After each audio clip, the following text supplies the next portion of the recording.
Well, welcome back to the shop for this morning. This is the welding morning to put the posts on the welding cart, and I'm terrified because I just don't know how to tack this properly without making a horrible mess and having to unclamp everything, because I bought the monster square and I think I might have done better to buy the other square that leaves room to get in there and weld. Nevertheless, I'll make do. It could be a disaster, but if so, you can always cut it off. It's just metal. So I started to tack weld it, trying to use the procedures that I've learned from YouTube U. And the first one seemed to go perpendicular and square. It seemed not too bad. But the second one, not so much. And by the time I got to measuring the distance between the base and the top, I realized I needed some help, and that I should stop doing it, possibly call my friend Karl. So I did that. He was available. I don't like that. So what are you? Yeah, you're one to the left, so we want to pull this. Before any welding actually happens, we're going to spray it with grease so the spatter doesn't ruin the square. Okay. So I just stepped back and let Karl do the measuring and the welding, and over the next hour or so, we managed to put all the 4 posts square. We're square enough for a job that we were prepared to do, and it seemed to go reasonably well.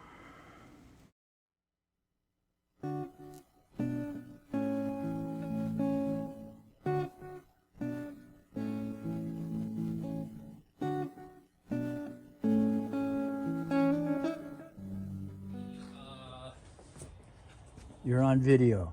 Oh no. Say nothing incriminating. I didn't do it. I plead the fifth. Karl made this happen. No, I just came here and clamped some things down. All the cutting was already done. Karl made this all happen. My design work, not so much, but anyway, I'm very grateful to you, son. Thank you very much. Yeah, no, this was awesome. Bunch of fun. Well, welcome back to the shop and the welding cart project. Today we're going to set up the framework, those 4 pieces sitting on the top, for this drawer slide, which will slide out under the TIG side and be about an 8-inch drawer, which I haven't yet built. But we've got these pieces cut, so we'll see what happens with it. I'm going to put you on time lapse for much of the rest of this. And off we go, building the drawer structure. It's a little bit challenging because I had to modify it a touch, but I was able to make it work.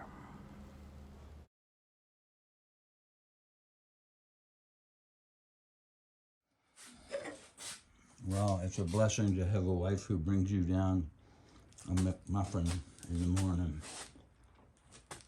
even if it's lunchtime. So here's the drawer supports. More or less just the way it's supposed to be. It actually fits.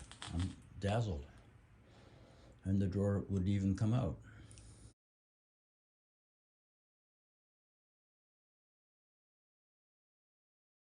So one of the features of the design that I really wanted was 4 casters as opposed to 2 big wheels on the back. And I did want a sliding drawer, but the casters mean that you can swivel this welding cart around in a narrow space. And that's important to me. If I'd had the fixed axle on the rear, then I'd be fumbling around trying to maneuver it through the shop. And so I'm glad that I designed it that way, and now I'm working on the welding bottles, the gas bottles.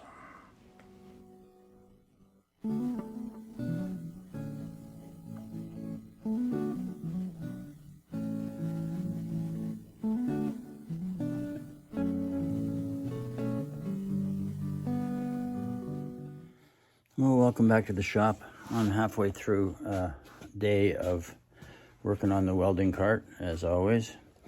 Today I'm going to try and weld up many of the tacked joints, which has already happened actually. And then I'm going to try and cut this panel to fit in the lower shelf. So it's noisy and throws up many chips and it's ugly, but I'll get.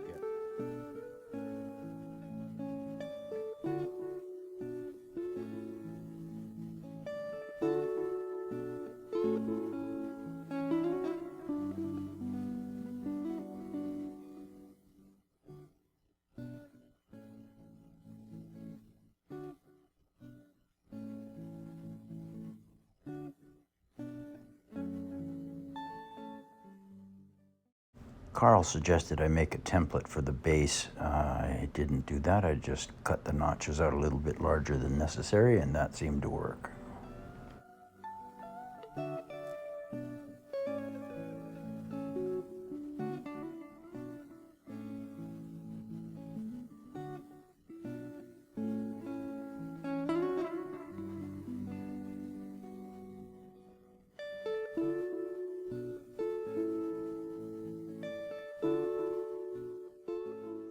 And that, my friends, is where I'm going to call it a day.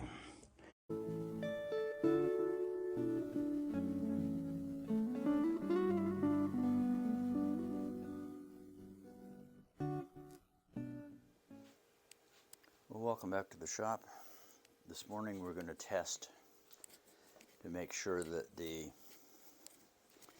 gas bottle in fact fits before I weld up the next portion of this project.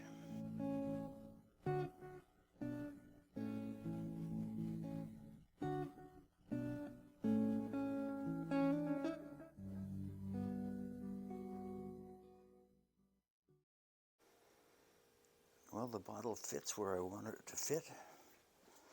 It's about the right height. I really need to figure out the locking mechanism.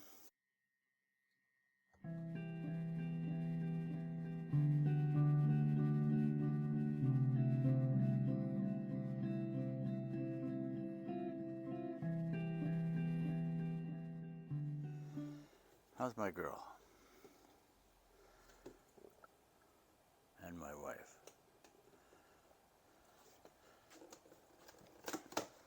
Sometimes the best laid plans get changed. And today's best laid plans is going to be moving all of this stuff over to this side so that I can blow out the trasheroo.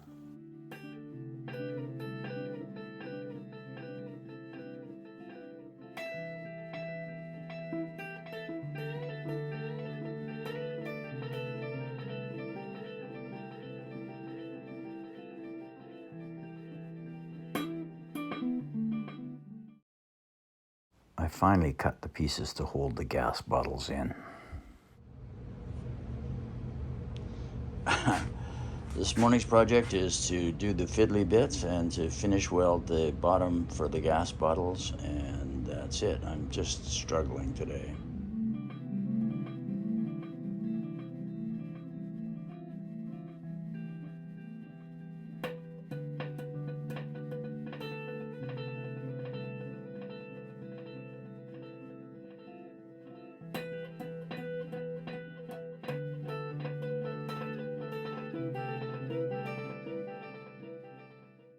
Good morning and welcome to the shop. It does seem like an endless round of dickabout for this project, but we're getting closer. Over there, the red magnets are actually just handles to position the pieces of metal.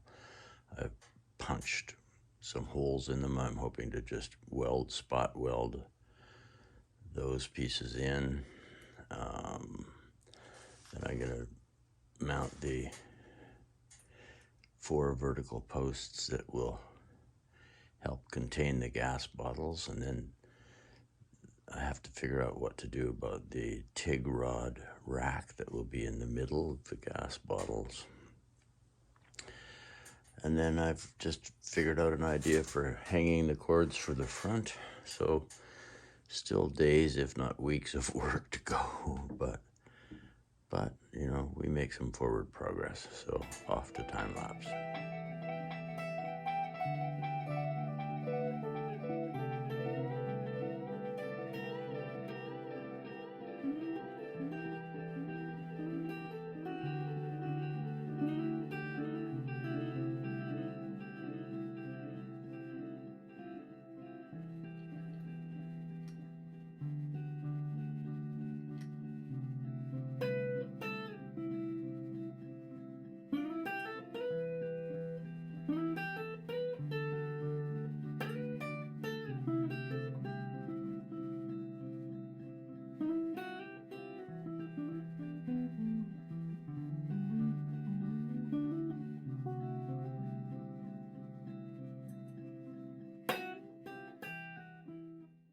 To temporarily mount the base plate in, I decided to just screw it into 6 holes drilled, which I'm going to fill in with spot welding a little bit later in the project. But I needed to have it fastened down for secure purposes when I turned it around. Well, I've accomplished the gas bottle holders. Now we're going to put the sliding drawer back in, this time permanently. And then we'll move on to the top. By this time, it was time to permanently mount the sliding drawer support and the sliding mechanism itself, which was drilled and tapped and permanently fastened into the drawer support. I put some C-clamps down to help me position it and then got around to welding it.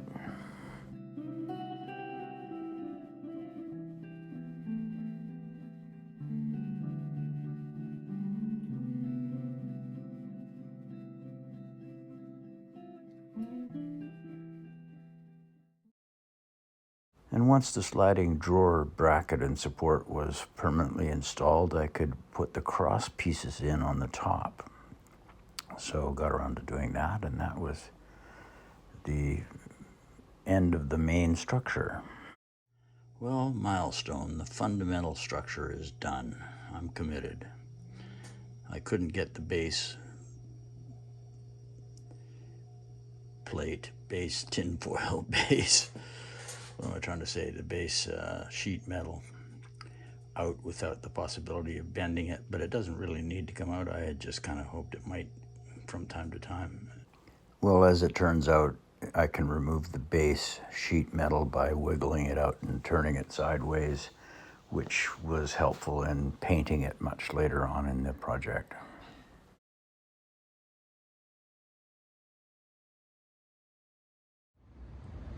Well, good morning. Lots of different stuff happening today. Sorry about the fan going on the furnace. Gonna grind off the tabletop surface here, grind off the mill scale on both this 1-inch strap and the 1-inch square tubing, the 2-inch strap, and create the last frame on the top that will hold the piece of sheet metal and the 2 welders. So lots of fiddly stuff to do.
So now there's a raised ridge half an inch above the main deck, which will hold the sheet metal and prevent the welders from sliding off the deck, and also allow the MIG welder side hatch to open for changing wire.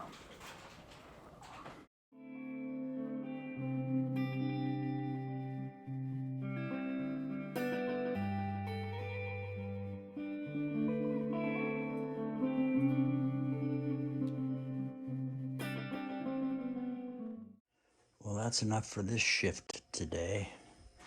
Two things left to do: the cord hangers and the TIG rod holders.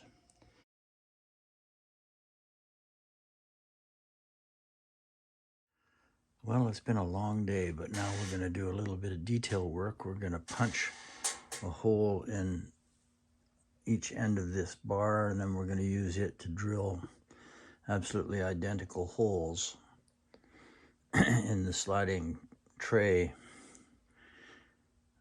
and that ought to help align it. And then I'm going to put rivnuts in for 1/4-20 nuts to mount the drawer when we build it.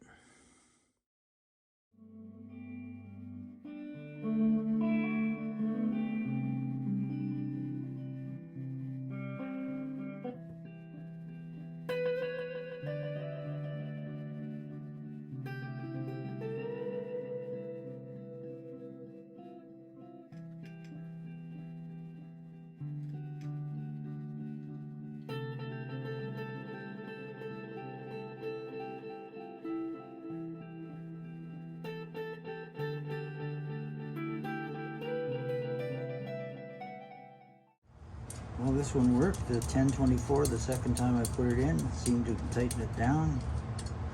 Worked like a charm, so fortunately, I think we're going to be all right.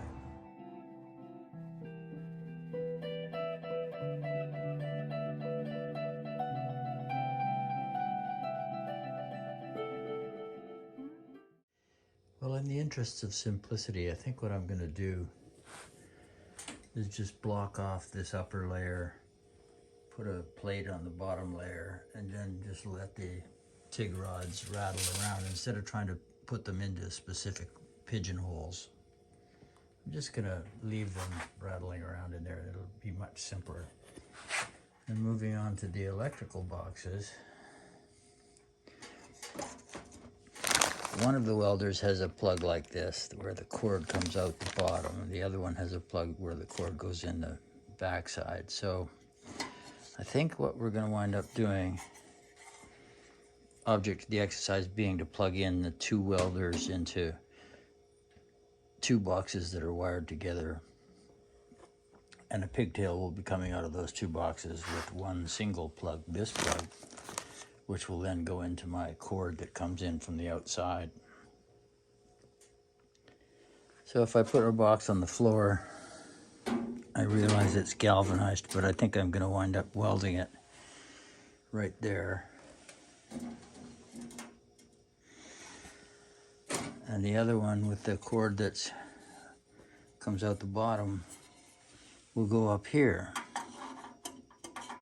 Okay, well, this is the moment where I just had to test to make sure that everything fit and that it kind of worked out the way I had designed it and been thinking about it. It's not ready for permanent mounting of these welders, but I had to put it all together just to check. It was kind of fun.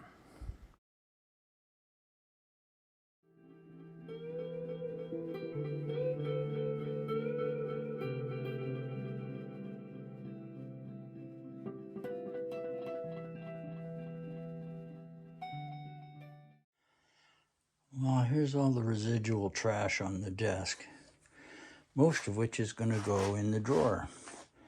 And here's the core concept. I'm thrilled to say that everything fits.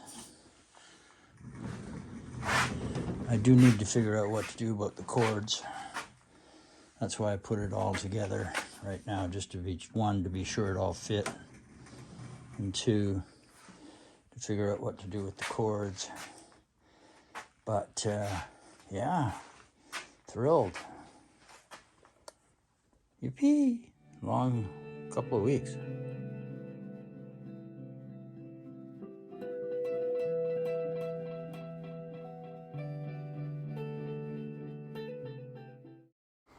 So off we go to the next to last stage of construction. I finally figured out what to do about the cords.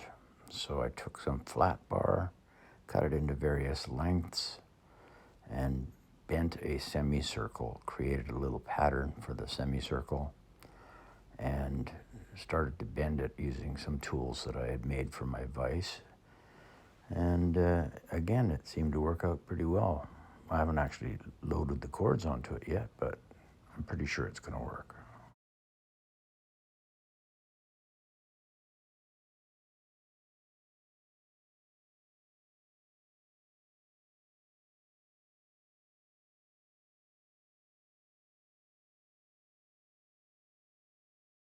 So there they are, the finished cord holders. They've got enough room on them to hold each cord from both machines. I'm pretty sure about that. So in spite of not being actually finished, I decided it was time to prime and paint what I've finished. I still need to build the drawer itself, so we're not completely ready, but I decided I wanted to take a look and see what the finished look was. So I needed to punch some holes in the base plate and the top plate for spot welding them down later, which was a quick job.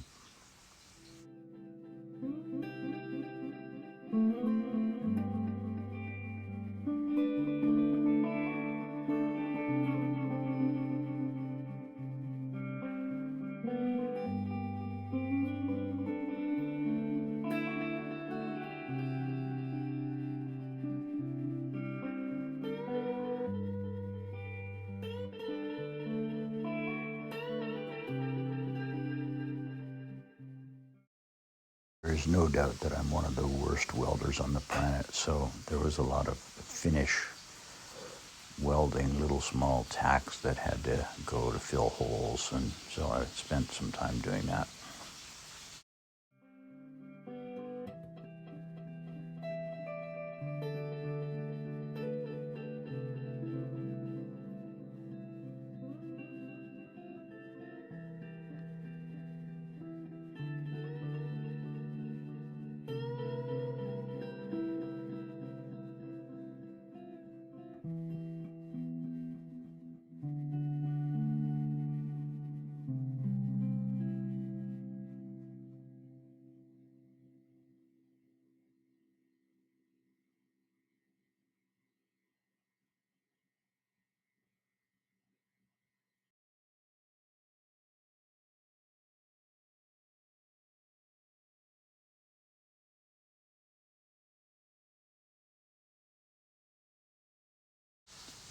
And of course, when it's really important to get the camera angle correct, I screw it up.